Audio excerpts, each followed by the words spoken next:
Hello, I am Bentham and welcome back to Factorio. So the first thing I'm going to do today is wander over to the processing unit chest that I've set up, because I'm going to use those to make the final components of my power suit that I started working on in the last episode. I just need two Mark II batteries and they get crafted pretty quickly.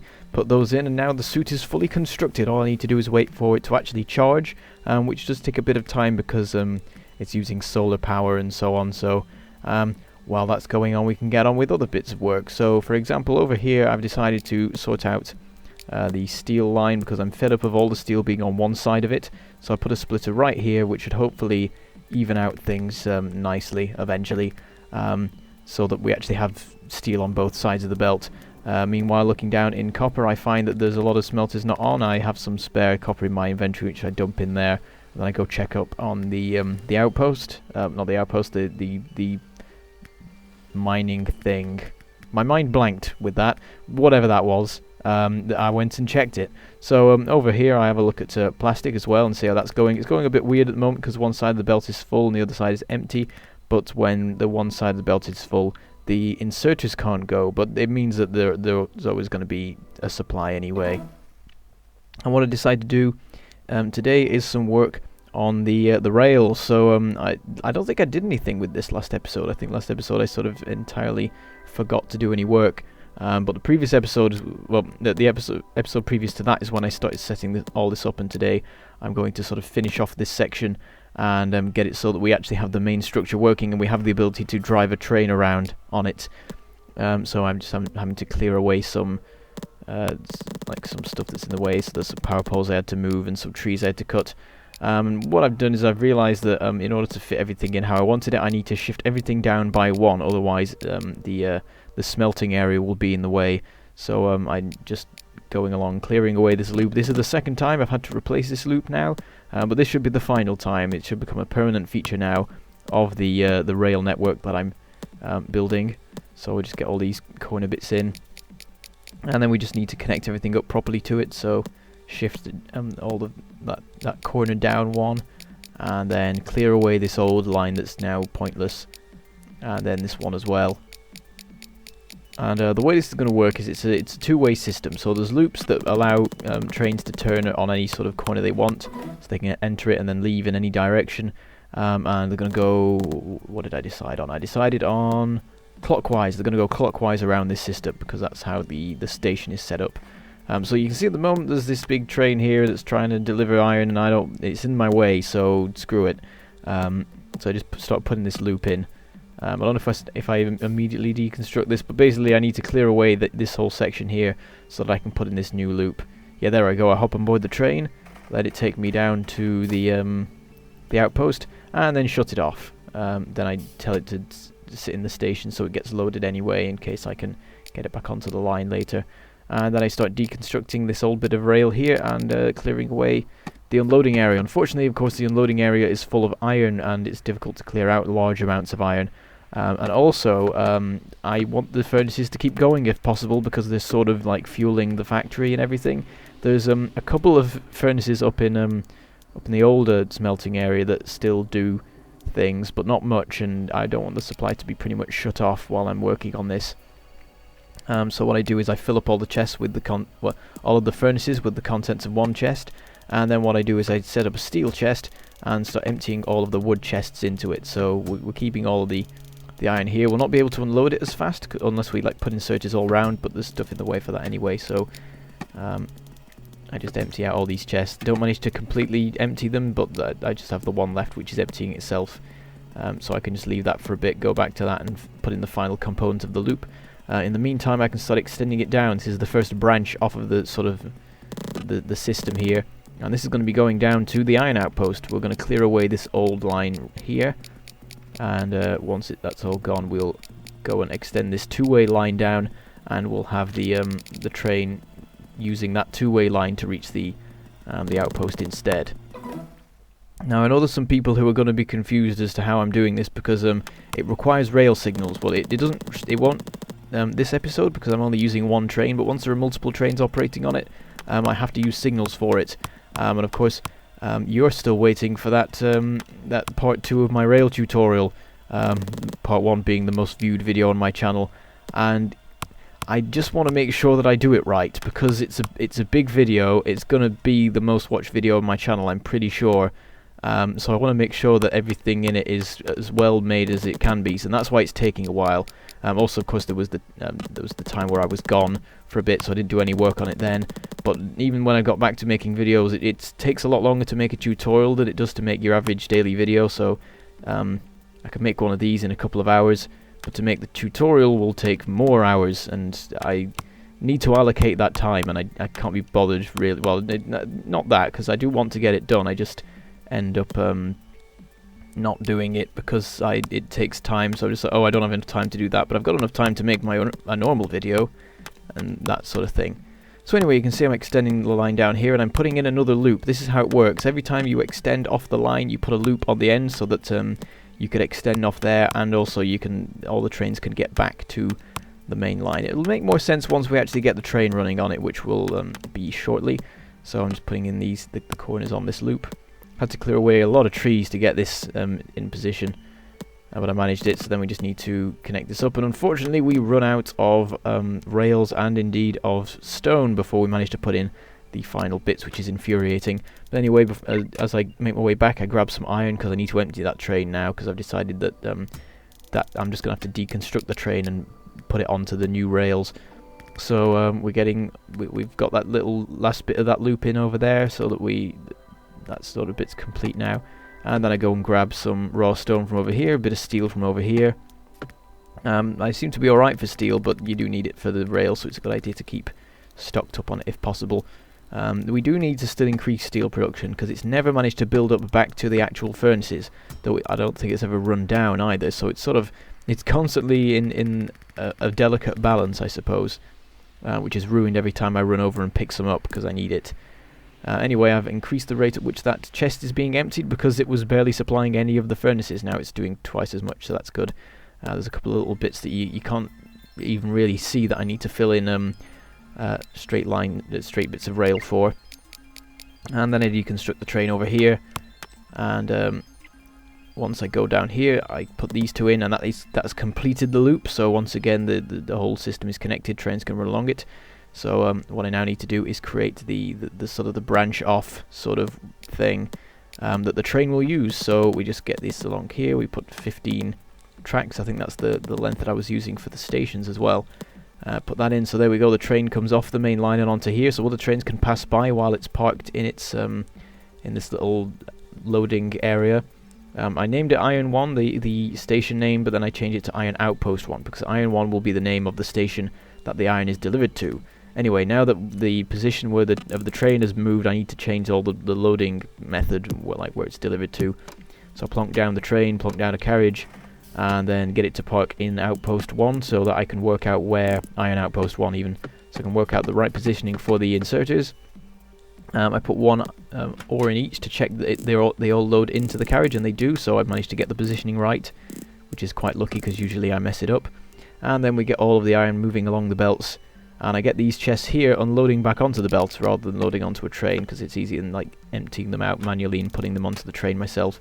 So hopefully over time they will empty, and then I can clear them away at some point. Now before I get the train going, I need to go over to the station and name it Iron 1, and then I need to move this train out of the way. I'd forgotten this was here, so it's a good job that I happened to be over here to check that it was there. And I'm just motoring along, and then it turns out that I've hit a bit where the track's not quite connected, so I quickly fix that, and then I can bring this train round and park it in Iron 2, which is currently not been named Iron 2, but that should give you an idea of how the system works, because I just managed to navigate from one station to the next using the loop system. So I've set up the train to set off, but of course there's a 30-second wait before it actually goes, so I just sort of sit here and wait, because I want to be on the train.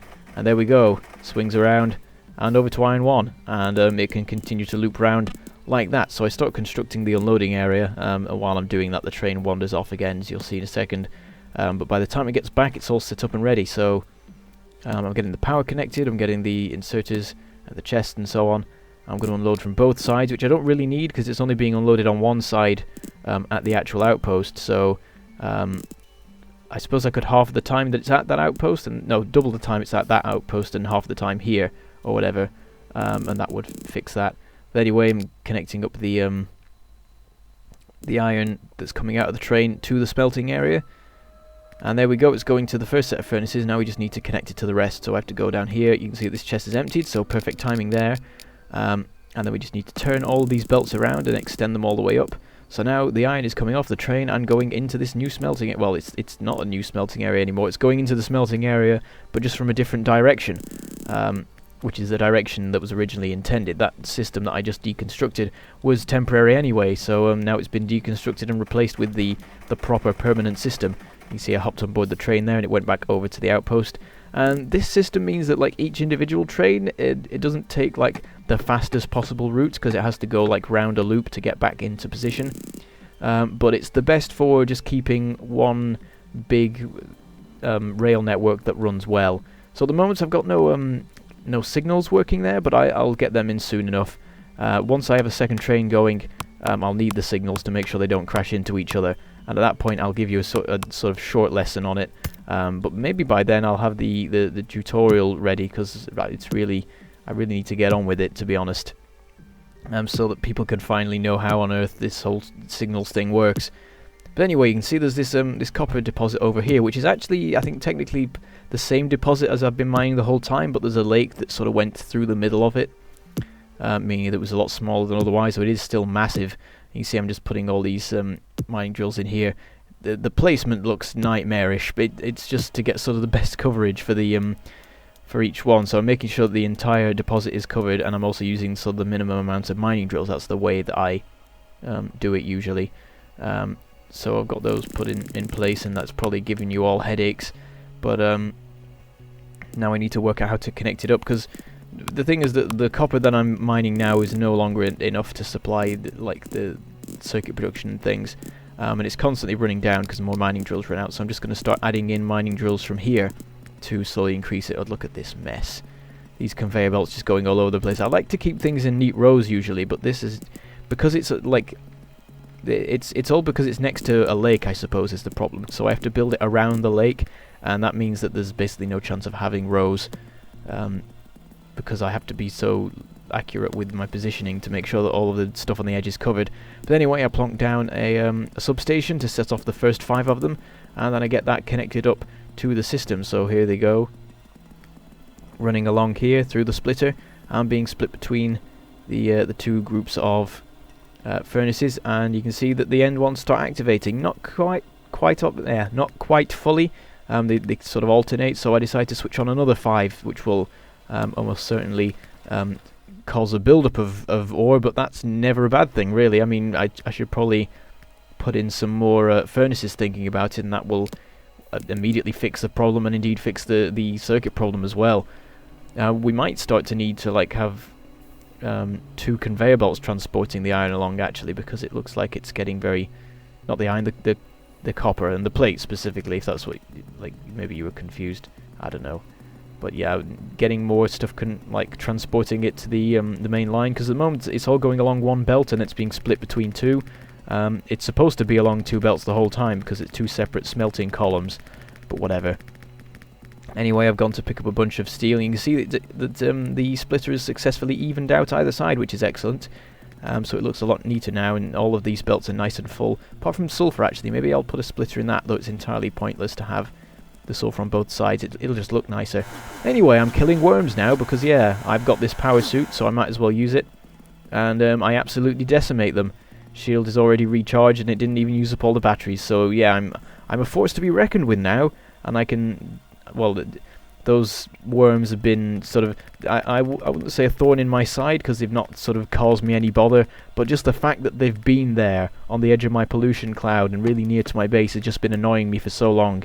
And finally they've been dealt with, and they're just gone, and there's no more problem. Anyway, what I'm doing now is putting some processing units into the production of productivity modules level 2. The reason for this is that science has run out. I actually missed that point when I was talking about rails too much, and I missed that we had actually researched the final thing that doesn't need alien science, which is quite a milestone, because like in the last series, I said that that was when the late game began, and also it turned out that that marked the exact midpoint of the series. The moment that I hit late game was the middle of the series, so whatever episode we're in now, I actually forget. We could be in 13 or 14 or 12. It looks like we're not going to make it to episode 30, so it's going to go quicker than it did last series, I suppose, because I've learned more and I've got better at this stuff, and also the design that I'm using for production is much better than before. There's nothing shoehorned in, it's all nice and ordered, and everything can be expanded and so on. But yeah, it's an important milestone. We have once again reached the late game, as you can call it. I suppose I was going to say that maybe it doesn't count because it turns out that it is half of the game still, but I suppose that means it's the second half, so it's the late half, right? Whatever. Anyway, going back to base to just check up on things. Going over to modules, and you can see we have some productivity modules now. We've got 10 of them. Oh, and by the way, the reason for this is that when I'm doing anything with alien science, I always put productivity modules into it so that I need less alien artifacts, because it's always a bother to gather those. You have to go further and further afield and kill larger and larger numbers of biters, so it's best to be on the safe side and get the most out of what you already have.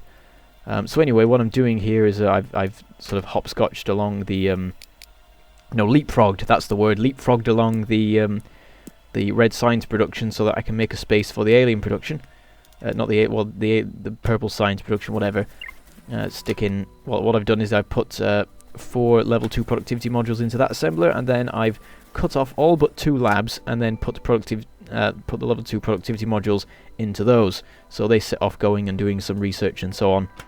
And I put a couple more alien artifacts in there to keep it going. I always forget how many artifacts you need to get, like what amount of science, particularly when using productivity modules, because that changes all the numbers. I remember I worked it out once, but I've since forgotten. So yeah, we'll just work it out as we go along. I don't want to waste too much, because what I'm researching is productivity modules level 3. Once I've researched those, I'll make them, and then I'll replace the modules that I was using in the assembler and the science labs to get even more out of the alien artifacts that I've got.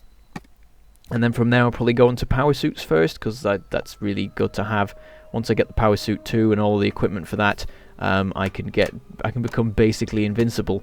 So yeah, oh well, not entirely. Another important thing is drones, destroyer drones. But anyway, I've been sort of going off on tangents all over the place. What I've done now is I've gone over to the oil outpost, and I found out that once again the coal supply for plastic has run down. So I fix that by adding in another mining drill over there, and that should hopefully work fine. And then I do the reason that I actually came here was because I have a bunch of level 2 efficiency modules now, so I stopped putting them in everything. So I've got them in all the refineries, all the chemical plants and so on, and what's left goes into all of the pump jacks over here. I run out of them before I fill all the pump jacks up, but most of them are done. So the carbon footprint of the oil outpost has just been absolutely decimated. Basically, it's dropped to 20% of what it previously was, so that's not bad for like a couple of minutes work. Well, I suppose the assemblers have been working on it for a bit anyway. So what I now decide to do is put in some more liquid storage, because after looking at the storage of the various liquids, we're nearly full of petroleum gas, and we're sort of half full of light oil and heavy oil. So I connect up, I just double up the storage capacity, so that should run for much longer. And of course, as time goes on, we'll have more sort of consumption of the oil products anyway, which will sort of reduce like the rate at which the tanks are filling up, because we want it to stay fairly balanced. I think in the last series I only ever had 4 storage tanks per oil fraction, which is interesting because sometimes I'll have as many as 12, so I've got 8 now working on each one. And at the moment you could still fit the liquids in 4, but not for long. Anyway, what I did was I added yet another mining drill for coal, because I realised if I do that, the coal will build up for the plastic production, and that's a good thing. So anyway, made my way back to base, and you can see plastic is running down a bit, so maybe we need to do some work on that, or maybe we've just fixed that anyway. But I made my way back over to the main base, see how things are going, and I decided that science is running too slow, so I connect up another 2 labs so that we double up the rate of science there. Get a couple more alien artifacts into the assembler. I don't use them all up because you do need alien artifacts themselves to make certain items like the power suits and things like that. I mean, I know that I will use them all up by like before I get to that sort of thing, but also you need them for the productivity modules themselves, so yeah. But anyway, I shall say goodbye, thank you for watching, and I shall see you next time.